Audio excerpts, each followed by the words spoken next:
कांग्रेस नेता और लोकसभा सांसद विपक्ष के नेता राहुल गांधी को दरभंगा पहुंचना था बुधवार को। और इसकी तैयारी भी 3 दिन से मदारपुर के अंबेडकर कल्याण छात्रावास के परिसर में चल रही थी। लेकिन 18 घंटा पहले कल्याण विभाग का एक पत्र वायरल हुआ जिसमें उक्त जगह पर कार्यक्रम करने की इजाजत नहीं थी और यहीं से चर्चा का बाजार गर्म हुआ। राहुल गांधी दरभंगा आएंगे या नहीं आएंगे, इस पर भी तरह तरह की चर्चा होने लगी। देर रात तक यह चर्चा होती रही, लेकिन शाम से वह पत्र वायरल के बाद लोग कयास लगाते रहे कि संभवतः कार्यक्रम रद्द हो गया। लेकिन 9 बजे के बाद राजेंद्र भवन, जो नगर निगम के पास है, टाउन हॉल, वहां चहलकदमी शुरू हुई। प्रशासन के लोग आने लगे, सफाई कर्मी सफाई करने लगे और विधान पार्षद मदन मोहन झा आए और उन्होंने खाली राजेंद्र भवन में 10,000 रुपया की रसीद कटवाकर उससे बुक कर लिया कि राहुल गांधी, जो विपक्ष के नेता हैं, यही संवाद करेंगे। देर रात तक लगातार सफाई का काम, उसे सजाने संवारने का काम होता रहा। देर रात वरीय पुलिस अधीक्षक जगुनाथ रेड्डी, जिला पदाधिकारी राजीव रोशन भी आए, नगर आयुक्त भी आए और पूरी तरह जो होर्डिंग बैनर वगैरह मदारपुर कल्याण छात्रावास की ओर लगा था, कांग्रेस कार्यकर्ता खानका चौक से जेपी चौक तक लगातार बैनर, पोस्टर, होर्डिंग इत्यादि लटकाते रहे। चकाचक हो जाए यह रास्ता, कांग्रेसी भी लगे रहे, नगर निगम भी लगा रहा, प्रशासन का भी सहयोग रहा। सुबह होते होते यह बात आ गई कि कार्यक्रम अब यही होगा, लेकिन फिर छन छन कर बात आने लगी कि कांग्रेसी विरोध कर रहे हैं। तो ये छन छन के बात इसलिए आने लगी कि सुबह 4 बजते बजते जो सजाया गया था टाउन हॉल राजेंद्र भवन, वह खुलने लगा और फिर वहां का सामान स्थानांतरित होकर कल्याण छात्रावास मदारपुर ही चला गया। आपने देखा कि किस तरह से राजेंद्र भवन टाउन हॉल को सजाया संवारा गया था, तिरंगा लगाया गया था। यह 2 बजे से 3 बजे रात तक की तस्वीर हम आपको दिखा रहे थे। बीटीएन न्यूज की टीम लगातार इस पर काम कर रही थी। आप समय के साथ देखिए, देर रात्रि किस तरह आपने देखा कि राजेंद्र भवन में सजाया संवारा गया, तिरंगा लगाया गया। लेकिन सुबह होते ही जैसे ही सूरज की किरणें आगे तेज हुई, यहां सब कुछ सफाचट था। और उसके बाद जो कांग्रेसी जो आयोजक थे, वह लगातार कल्याण छात्रावास में जम गए कि किसी भी कीमत पर राहुल गांधी यहीं आएंगे, संवाद यहीं होगा, कार्यक्रम यहीं होगा। दूसरी ओर प्रशासन के कई वरीय पदाधिकारी राजेंद्र भवन में आते रहे। सैकड़ों की संख्या में पुलिसकर्मी पहुंचे, अग्निशामक वाहन पहुंचा, चिकित्सा दल पहुंचा, व्यवस्था वाले पहुंचे, कुर्सी टेबल इत्यादि उनके लिए लगाया गया और रास्ते में लोग टकटकी लगाए थे कि राहुल गांधी जी इसी खानका चौक से आएंगे और जाएंगे। कोई भी कांग्रेस अध्यक्ष और पूर्व कांग्रेस अध्यक्ष इस रास्ते से, जब 1988 में भूकंप आया था, तब तत्कालीन प्रधानमंत्री राजीव गांधी इस रास्ते से आए थे। उसके बाद अगर हम देखें तो 35 साल बाद वह लम्हा आया था कि कोई कांग्रेस के अध्यक्ष या पूर्व अध्यक्ष या प्रधानमंत्री के पुत्र इस रास्ते से गुजरेंगे। प्रशासन पूरी तरह तैयारी में था और जब यह पता चला कि आयोजक कल्याण छात्रावास में ही राहुल गांधी को बुलाने पर अडिग हैं, तो वहां धारा 144 लगा दी गई, रास्ते को घेर दिया गया। राहुल गांधी का हवाई जहाज से आने का कार्यक्रम था और हवाई अड्डा से वे गाड़ी से कल्याण छात्रावास पहुंचे या टाउन हॉल, उसके बाद उन्हें हेलीकॉप्टर से पटना जाना था। हवाई अड्डा जो समय पर पहुंचा और राहुल गांधी का वहां से आगमन हुआ। लेकिन ठीक चौरंगी पर आप देखिए कि वहां आकर करके जो गेट में ताला लगा था, उसे बंद करने के बाद स्थिति क्या थी, हंगामा हुआ। वहां अनुमंडल पुलिस पदाधिकारी अमित कुमार थे, जिन पर दबाव पड़ा और इतनी भीड़ बढ़ गई कि अंततः गेट खोलना पड़ा। हालांकि जिलाधिकारी से वार्ता में राहुल गांधी ने यह तय किया कि वे नियम का पालन करेंगे। जिलाधिकारी भी आश्वस्त हुए कि उन्हें टाउन हॉल ही जाना है रूट था उनका खानका चौक से मुड़ना। सुनिए जिलाधिकारी का बयान, वे क्या कहते हैं। ज्ञान देना, उनसे बातें करना, तो हमसे वो कहेंगे तो हम लोग उनका वहाँ पे क्लास सेट करा देंगे बच्चों को बताने के लिए। वो कभी समय लेंगे तो निर्धारित करके, जो शनिवार का मोटिवेशन क्लास होता है। अभी इतने सारे पॉलिटिकल लीडर्स के साथ वहाँ जाने की स्थिति जो है वो नियम संगत है। अभी वो रिजिड होकर के वहीं जाएंगे तो फिर क्या? अभी मैंने उनसे बात किया है, उन्होंने वचन दिया है कि हम लोग सिर्फ और सिर्फ जहाँ की अनुमति है वहाँ जाने के लिए चाह रहे हैं। उन्होंने कहा कि अगर जहाँ की अनुमति है वहाँ जाना चाह रहे हैं तो कोई कठिनाई नहीं, हम स्वागत करते हैं सर। अब जब गाड़ी उधर से खानका चौक पर पहुंची तो भारी संख्या में तैनात पुलिस बल ने उन्हें रोका कि आप इधर जाइए। जेपी चौक होते हुए, नगर निगम होते हुए राजेंद्र भवन में पूरी व्यवस्था है। लेकिन राहुल गांधी नहीं माने और अंततः राहुल गांधी ने एक नया रास्ता अख्तियार किया, जिससे प्रशासन के हाथ पांव फूलने लगे।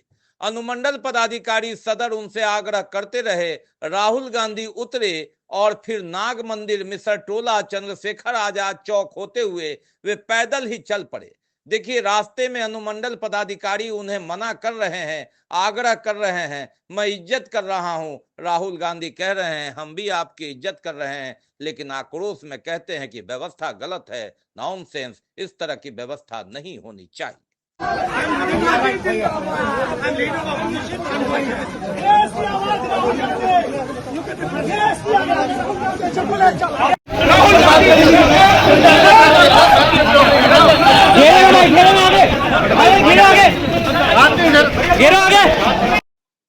अब आमतौर पर कांग्रेस का यह कार्यक्रम जो साधारण था, प्रशासन के हाँ ना और पत्र वायरल के बाद अचानक चर्चा में आ गया।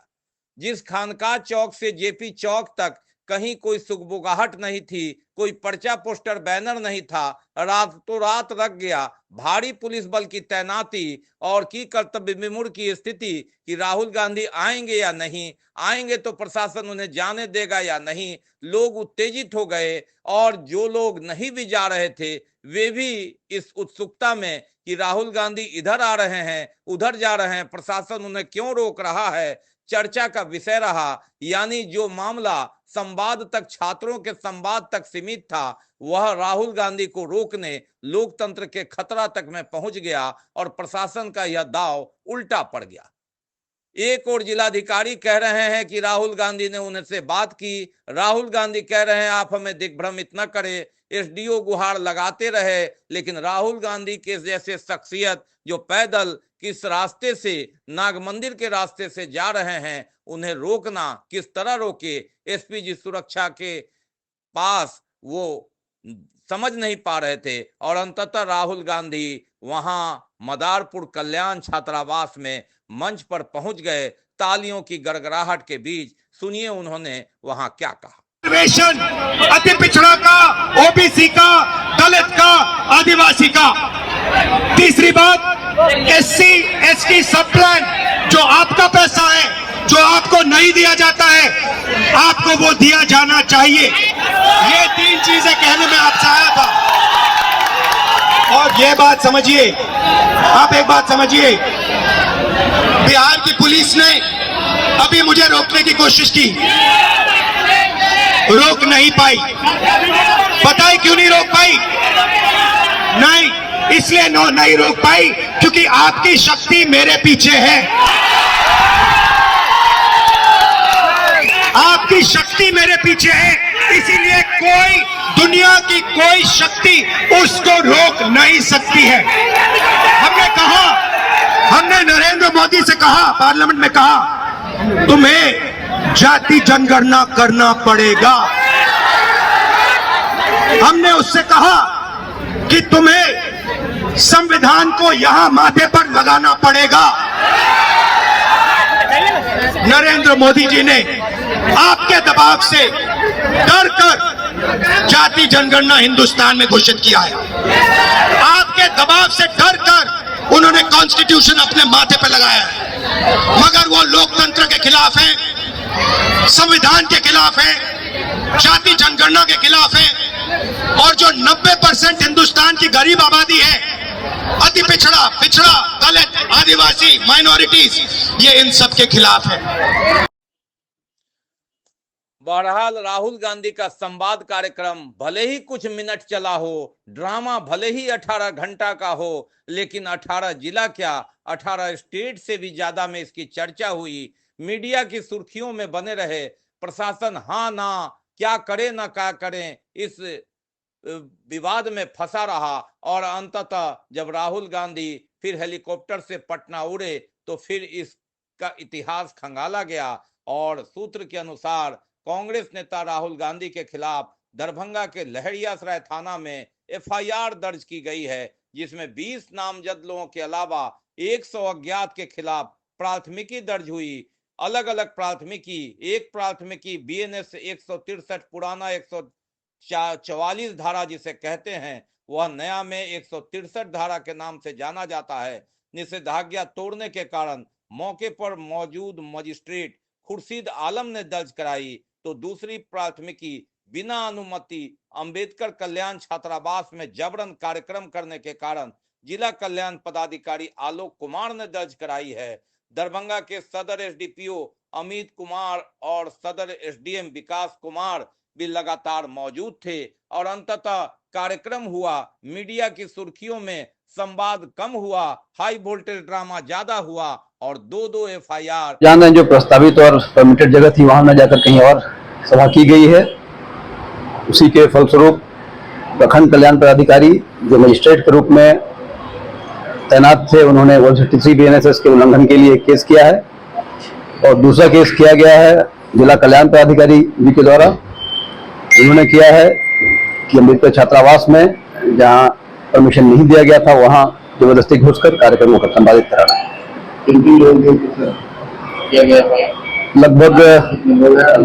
लगभग 20 लोग नामित हैं और 20 से 25 अज्ञात हैं। माननीय नेता प्रतिपक्ष लोकसभा श्री राहुल गांधी जी भी हैं, कांग्रेस के अन्य नेतागण हैं। राहुल गांधी जिसे उनके द्वारा जो अनुमति मांगी गई थी तो उनको टाउन हॉल दिया गया था, बट उनके द्वारा टाउन हॉल ना जा करके दूसरा एक छात्रावास है जहां का डिमांड किया जा रहा था, जिसकी अनुमति नहीं दी गई थी, वहां उनके द्वारा जाके सभा किया गया, जिसमें मेरे द्वारा वहां पे धारा बीएनएस की 163 मैंने वहां पे निषेधता लागू की थी, जिसका उल्लंघन हुआ है। तो उसके उल्लंघन के आलोक में वहां पे जो मैजिस्ट्रेट प्रतिनियुक्त थे उस छात्रावास को देखने के लिए उनके द्वारा एफआईआर दर्ज कराया गया है, और दूसरा एफआईआर दर्ज कराया गया है जिला कल्याण पदाधिकारी के द्वारा, क्योंकि वो कल्याण छात्रावास है और बिना अनुमति के उस छात्रावास में प्रोग्राम किया गया और सभा किया गया है। नामजद लगभग 20 लोग हैं और अज्ञात कम से कम 100 लोग हैं। उसमें अपने माननीय लोकसभा सांसद राहुल गांधी जी हैं, अब तो यहाँ के एमएलसी हैं, एमएलए भी हैं और कुछ प्रेसिडेंट भी हैं कांग्रेस के। एफआईआर लंबा खींचेगा, लेकिन कांग्रेस को इससे अच्छा माइलेज भी मिलेगा, इससे इनकार नहीं किया जा सकता। सरकार डबल इंजन की सरकार पर हमला करने का मौका भी मिलेगा। संवाद अब छात्रों के बीच न होकर संवाद अब यह रहेगा कि आखिरकार राहुल गांधी को किसके इशारे पर रोका गया, रोकना उचित था या अनुचित था। अगर रोकना था तो फिर चंद घंटे पहले की क्यों, 3 दिन से वहां हैंगर बन रहा था, कार्यक्रम तय किए जा रहे थे, प्रशासन ने भी कुछ काम कराया था, तो ऐसी क्या परिस्थिति आई, किस नेता के दबाव में या किस परिस्थिति में, कहां से डायरेक्शन मिला, या प्रशासन ने जो किया सही किया, यह चर्चा का विषय तो रहेगा ही। कांग्रेस को बिना बैठाए पूरा मसाला मिल गया, जिस पर लगातार कड़ाही तो चढ़ेगी। विधानसभा चुनाव नजदीक है, इससे इनकार नहीं किया जा सकता।